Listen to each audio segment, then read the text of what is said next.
We've been coming down to Nashville at least twice a year for the last 20 years because it's got incredible music, amazing food, and history that hits you the moment you arrive.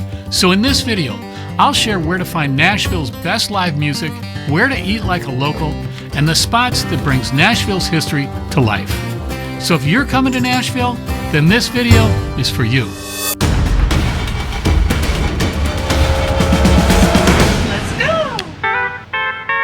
Nashville is known as Music City, and while you'll find music everywhere, some spots are better than others. The best, hands down, the Ryman Auditorium. Why? Well, the room sounds incredible, and with just 2,200 seats, it's the perfect size, and the history is unreal. But here's the thing, you can't just show up in Nashville and expect to catch a show at the Ryman. You've got to plan ahead. So, go to the online calendar and see who's coming to town, and then plan your trip around who's playing there. Trust me, it'll be worth it. Of the upcoming shows right now, in a couple of weeks, I'd love to see Billy Strings or Jason Isbell in the 400 unit. Who you see depends on your personal taste, but there's always lots of options. Hey, here's a quick tip on getting seats at the Ryman. On the main floor, there are some obstructive views, and anything beyond the 10th row has the balcony overhang, which affects the sound. So best bet, rows 1 through 10 on the main floor. In the balcony, these middle 4 sections are fantastic, and lots of people prefer the view from the balcony. We sat up here last year for Snarky Puppy, and it was fantastic. We planned our latest trip around seeing living legend Vince Gill.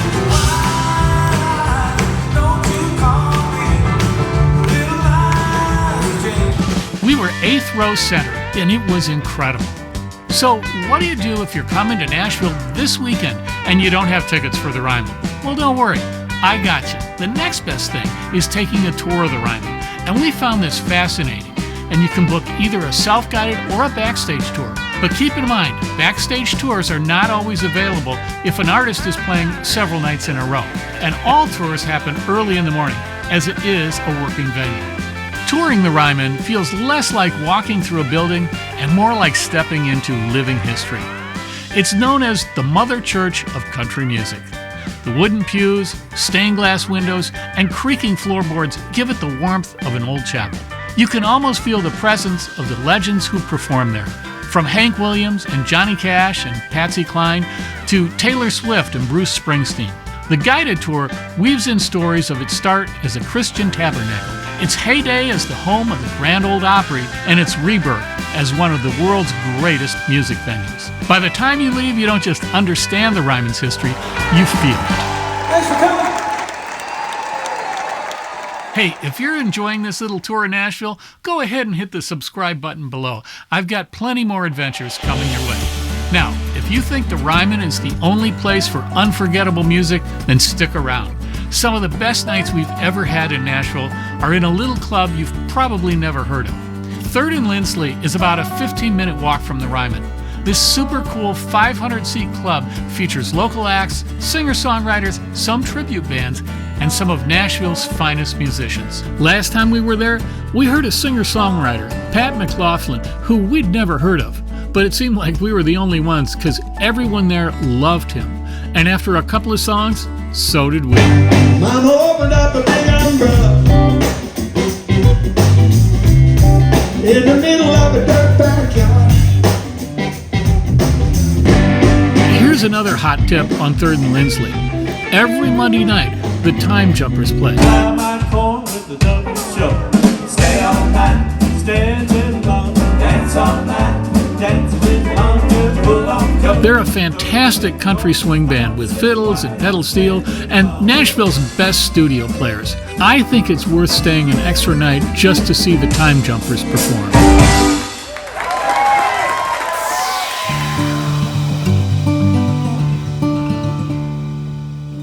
Wipe the sleep from your eyes. Quit dreaming now, the sun is on the rise. Songwriters and the songs they write are the lifeblood of Nashville. And if you want to hear the story behind a favorite hit song and how it came to life, then the Bluebird Cafe is your spot. It's this tiny little club on the west side of town that got super famous from the TV show Nashville. Getting tickets? Well, it's kind of like trying to score front row seats to Beyonce. but the music and the stories we've caught there were absolutely worth the effort.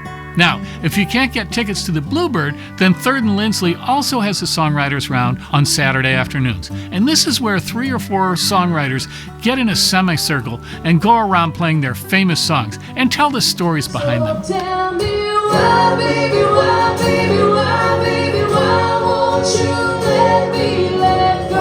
And we love this because when you strip away all the slick production, you really get down to the essence of what a song is all about.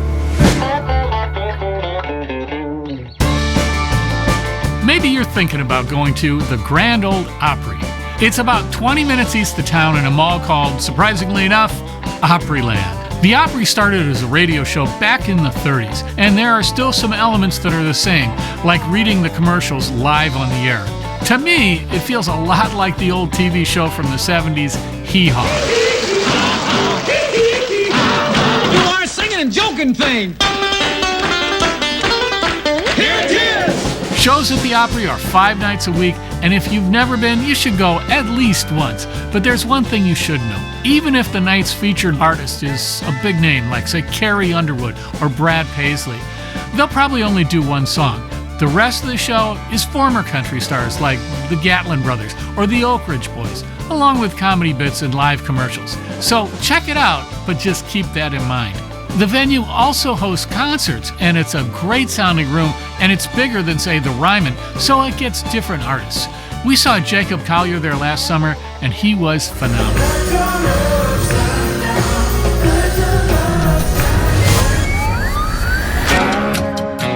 All right, maybe you're not into planning ahead. You just want wall-to-wall music day or night. Well, Nashville's got a place for that too.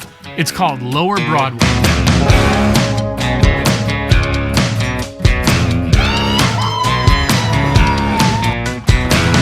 It runs from the Bridgestone Center down to the river, and every bar has live music starting around noon. There's music everywhere, and there's never a cover charge. You just walk in, have a beer, and if you like the band, they'll pass the pickle jar for tips every few songs. One of our favorite spots is Robert's Western World.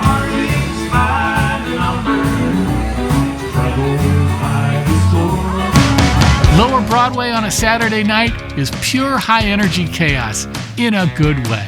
Neon signs blaze from every direction, and the sound mixes into one giant wall of sound that follows you down the block. The sidewalks are shoulder to shoulder with bachelorette parties in Daisy Dukes and cowgirl boots, tourists with beers in hand, and Instagrammers taking selfies. It's sensory overload for sure, but that's the charm of it.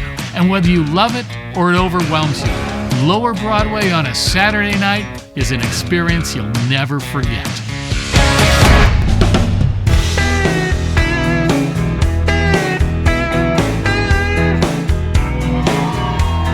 Okay, so after all that music, you're probably wondering, where do you crash at night? Well, let me save you some of the guesswork, because over the years, we've stayed all over the place. From the Renaissance, the Sheridan, the Indigo, the Hermitage, the Holiday Inn Express, Lowe's Vanderbilt, Union Station, the Comfort Inn, the Hampton Inn, the KOA, and that's if you've got an RV, the Omni, and on our latest trip, the Hyatt Centric. So that's everything from 5-star luxury to do-it-yourself camping. But overall, we like staying just a little south of Broadway, or Sobro as they're calling it now, which is perfect because it's close enough to walk to Broadway and all the dining, but far enough away that you can actually get to sleep. I'd look into this area first and find something in your budget. Nashville is truly a foodie town, and on our last trip we had a fantastic dinner at One Kitchen. It's got a super cool vibe with all these warm wood natural tones, and everything is farm to table fresh.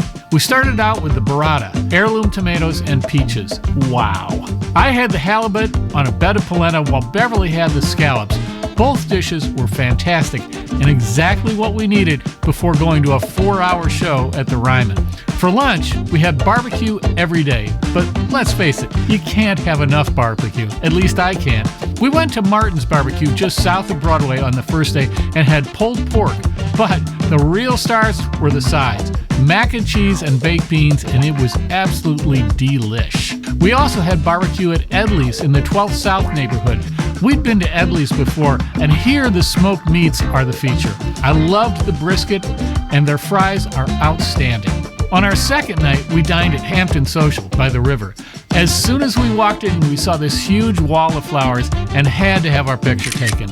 Of course, we weren't the only ones. This place has become super internet famous, and it's the destination for bachelorette parties. Just look around the room. There's a bachelorette party, there's a bachelorette party, there's another one, and another one. Wow, this place was packed with women. While dinner was excellent, the highlight was the incredible banana cream pie. Who ordered this? Not me. Did you order this? Not me. Holy crap. She made us. Did you order this? I literally made them yesterday. And I'm glad she did, because it was fantastic. Finally, let's talk about breakfast, because right around the corner from the Hyatt Centric is the Pancake Pantry. This place has been a Nashville institution, and now they have a downtown location, which is super convenient. But don't be fooled by the long line. As the sign says, it's going to be worth the wait. And it was.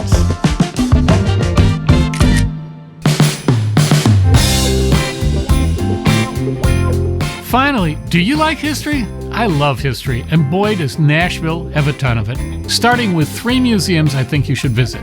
First up, the Country Music Hall of Fame, where every guitar, handwritten lyric, and rhinestone suit tells an incredible story. Pretty impressive place. Yeah.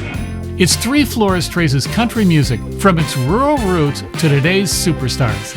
And the interactive exhibits let you hear the music evolve decade by decade. So whether you're a lifelong fan or just curious, the Hall of Fame brings the songs and the legends behind them to life. And stepping into the rotunda feels like entering a cathedral of country music. Let's go. All right, cool. Touring the Johnny Cash Museum is another must-see stop. It's like stepping into the life of the man in black himself. The exhibits take you through his legendary career with costumes, instruments, and personal artifacts. But what stood out the most to me are the pieces that reveal his heart.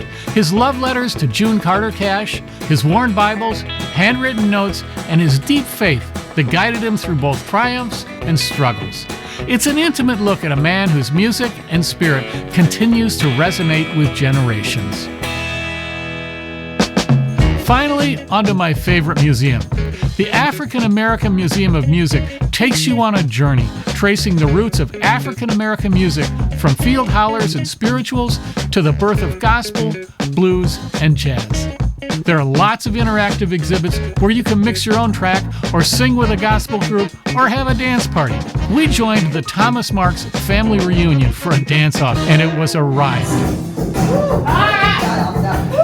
Here we go. Here we go.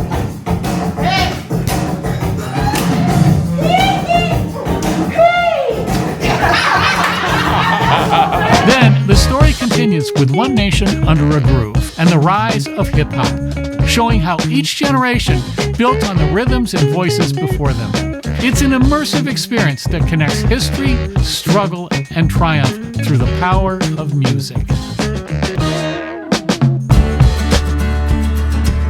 3 days in Nashville can only scratch the surface, but that's part of the fun of it. You leave already planning your next trip. And if you've enjoyed this adventure, then check out some of my other videos. And look down here, YouTube has selected one just for you. So click on it and keep exploring. In the meantime, I hope to see you on the next one.